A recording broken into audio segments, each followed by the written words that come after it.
Let's read.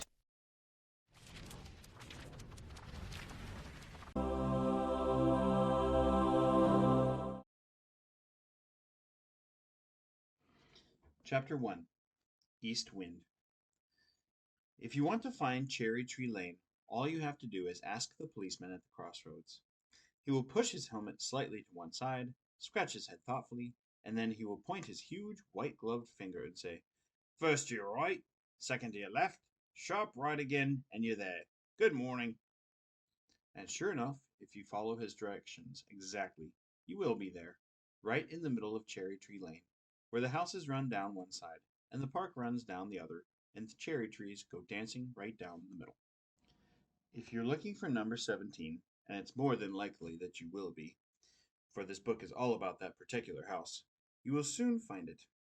To begin with, it's the smallest house in the lane, and besides that, it's the only one that's rather dilapidated and needs a coat of paint. But Mr. Banks, who owns it, said to Mrs. Banks that she could have either a nice, clean, comfortable house or 4 children, but not both, or he couldn't afford it. And after Mrs. Banks had given the matter some consideration, she came to the conclusion that she would rather have Jane, who was the eldest, and Michael, who came next, and John and Barbara, who were twins and came last of all.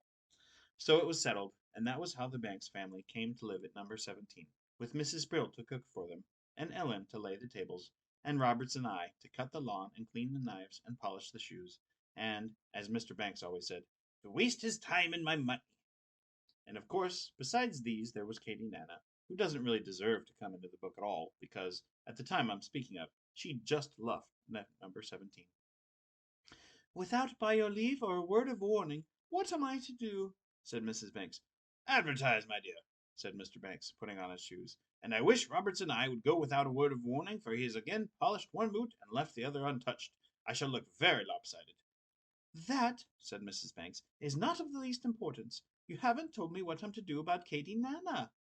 "I don't see how you can do anything about her since she's disappeared," replied Mr. Banks. "But if it were me, well, I should get somebody to put in the morning paper the news that Jane and Michael and John and Barbara Banks, to say nothing of their mother, require the best possible nanny at the lowest possible wage and at once.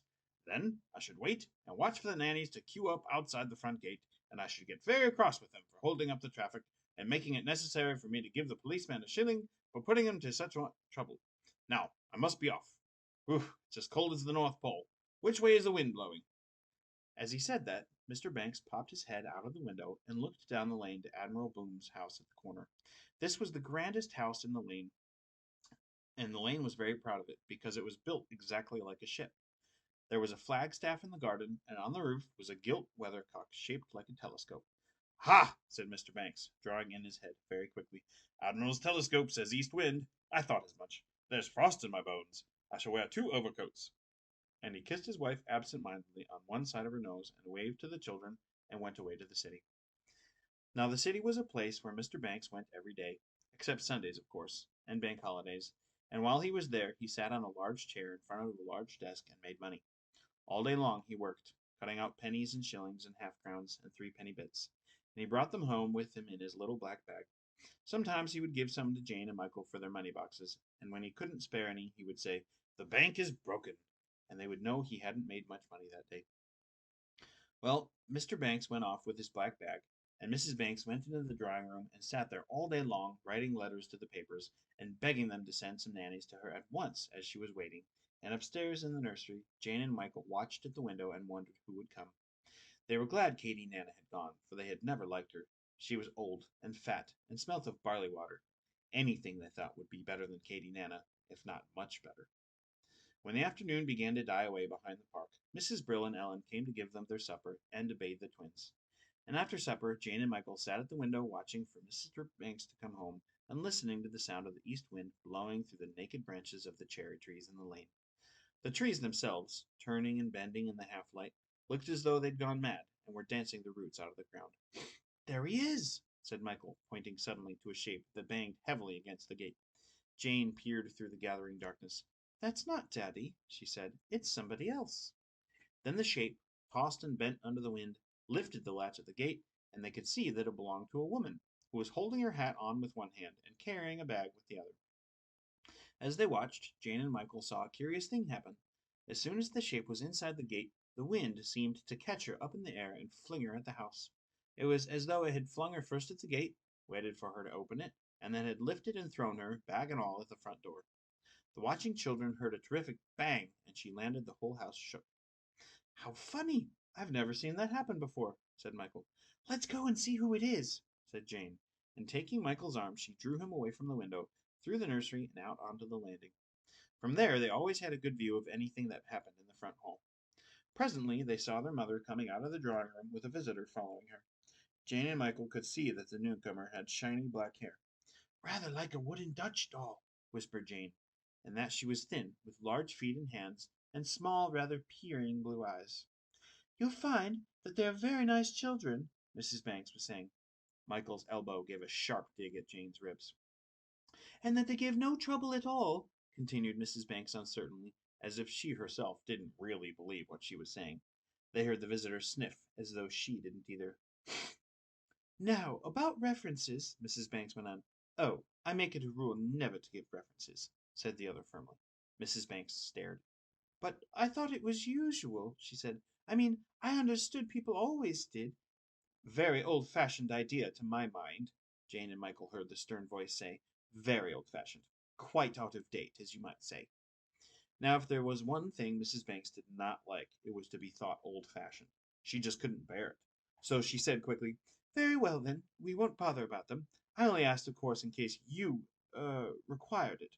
The nursery is upstairs," and she led the way towards the staircase, talking all the time, without stopping once. And because she was doing that, Mrs. Banks did not notice what was happening behind her. But Jane and Michael, watching from the top landing, had an excellent view of the extraordinary thing the visitor now did. Certainly she followed Mrs. Banks upstairs, but not in the usual way. With her large bag in her hands, she slid gracefully up the banisters, and arrived at the landing at the same time as Mrs. Banks. Such a thing, Jane and Michael knew, had never been done before. Down, of course, for they'd often done it themselves, but up, never. They gaped curiously at the strange new visitor. "Well, that's all settled then." A sigh of relief came from the children's mother. "Quite, as long as I'm satisfied," said the other, wiping her nose with a large red and white bandana handkerchief. "Why, children," said Mrs. Banks, noticing them suddenly, "what are you doing there? This is your new nurse, Mary Poppins. Jane, Michael, say how do you do? And these," she waved her hand at the babies in the cots, "are the twins." Mary Poppins regarded them steadily, looking from one to the other as though she was making up her mind whether she liked them or not. "Will we do?" said Michael. "Michael, don't be naughty," said his mother. Mary Poppins continued to regard the four children searchingly. Then, with a loud, long sniff that seemed to indicate that she'd made up her mind, she said, "I'll take the position." "For all the world," as Mrs. Banks said to her husband later, "as though she were doing us a signal honor." "Perhaps she is," said Mr. Banks, putting his nose round the corner of the newspaper for a moment, and then withdrawing it very quickly. When their mother had gone, Jane and Michael edged towards Mary Poppins, who stood, still as a post, with her hands folded in front of her. "How did you come?" Jane asked. "It looked just as if the wind blew you here." "It did," said Mary Poppins briefly, and she proceeded to unwind her muffler from her neck and to take off her hat, which she hung on one of the bedposts. She did not seem as though Mary Poppins were going to say any more, though she sniffed a great deal. Jane, too, remained silent. But when she bent down to undo her bag, Michael could not restrain himself. "What a funny bag!" he said, pinching it with his fingers. "Carpet," said Mary Poppins, putting her key in the lock. "To carry carpets in, you mean?" "No, made of." "Oh," said Michael, "I see." But he didn't quite. By this time the bag was open, and Jane and Michael were more than surprised to find it was completely empty. "Why," said Jane, "there's nothing in it." "What do you mean, nothing?" demanded Mary Poppins, drawing herself up and looking as though if she had been insulted. "Nothing in it, did you say?" And with that she took out from the empty bag a starched white apron and tied it around her waist.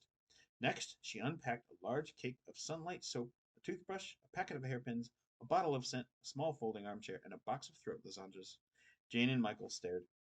"But I saw," whispered Michael. "It was empty."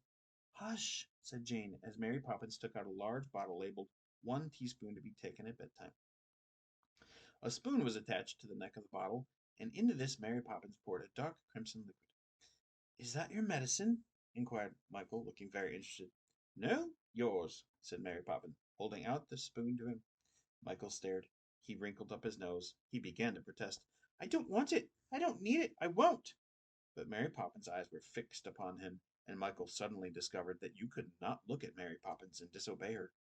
There was something strange and extraordinary about her, something that was frightening, and at the same time most exciting. The spoon came nearer. He held his breath, shut his eyes, and gulped. A delicious taste ran around his mouth. He turned his tongue in it. He swallowed, and a happy smile ran around his face. Strawberry ice, he said ecstatically. More, more, more. But Mary Poppins, her face as stern as before, was pouring out a dose for Jane. It ran into the spoon, silvery, greeny, yellowy.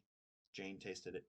Lime juice cordial, she said, sliding her tongue deliciously over her lips.